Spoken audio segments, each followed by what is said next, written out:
Hey friends, Cat here at FreeBody, and our conversation today revolves around the relationship between the shoulders and the neck and how the shoulders really contribute to forward head posture and texting posture. Coming up next.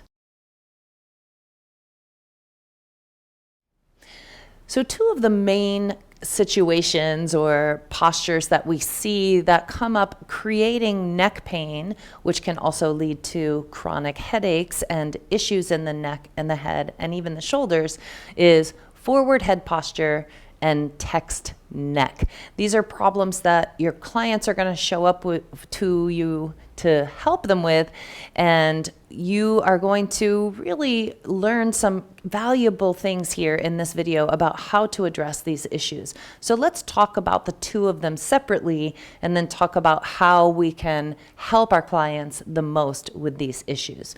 So the first one, a very common problem, is called forward head posture. So I'm going to show you what that looks like. Forward head posture means that your client is coming in and they kind of look like this. Their ears are in front of their shoulders, pretty far out. Now, if we break this posture down, really, this also could be text neck. Text neck is the other thing that people are coming to it. They have aching at the base of the skull, pulling at the base of the skull, and the back of their neck is hurting and crying out in pain. So text neck is just from people looking down on small devices, looking down on a laptop, working on a laptop all day, or just looking down texting in this position. With text neck, they're hanging their head completely forward. With forward head posture, they're looking up. But both of those situations and conditions in the body begin with a slouch and a rounding forward of the shoulders. If you want to effectively address text neck and forward head posture, you're gonna need to open the shoulders so that the head comes back over the shoulders instead of hanging out way out here. So one difference between the two, forward head posture, they're looking up. Text neck, they're looking down. Both have this rounding in the shoulder, a collapsing of the chest, and a curling forward in the upper body. With text neck and forward head posture, you're going to see that both of them have that slouch, that rounding forward of the shoulders, and they're going to have similar complaints or symptoms that they come to you with. Forward head posture folks have that aching at the base of the skull. Maybe they're having suboccipital headaches that start at the base of the skull and wrap around the head to the eyes. There might be and probably are having upper trapezius symptoms, which creates aching up the side of the neck and a headache that wraps around the side of the head. They might be just having chronic headaches in general. Sternocleidomastoid is going to be all jacked up with that forward head posture. So they're going to have a tendency to have more frontal headaches, headaches in the temples, sinus pressure, all those sorts of things that come with sternocleidomastoid trigger points and headaches. Now, your text neck folks looking down all the time, they're also going to have those base of the skull aching, pulling. The whole back of the neck might just feel tight and aching. They might have some headaches with auras. They're going to have mostly aching in the back of the neck, whereas your forward head posture folks are going to present more with headaches. Both of them are going to ask you to open the front body first. See, if we don't address the rounding of the shoulders, the head can't be placed back over the shoulders. So let's see what about that. I've worked with a lot of clients who come in there like this, or their neck is all scrunched up back here, they're having headaches, and they say, well, I went to see a massage therapist, or I went to see my physical therapist, they told me I have to get my head back over my shoulders, so they have me doing this. Just try that for a minute. That feels terrible. If you stay in this rounded posture and you're trying to pull your head back over your neck, That's not going to work. And if you're working with clients with these conditions and you start by releasing the back of the neck because they're like, oh my gosh, that feels so good, that's the spot. But if you're not addressing the chest, they're not really going to get better. So I hope that makes sense. This rounding of the shoulders is really what you want to address first. So watch what happens. Here I am trying to get my head back over my shoulders, but I'm not really shifting that, right? I'm just creating more tension in the neck.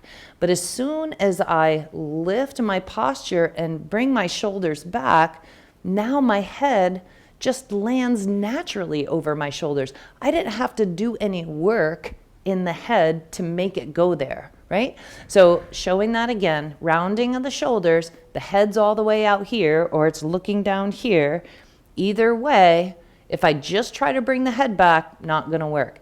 If I lift the chest and open the shoulders back, now my head is naturally falling over my shoulders.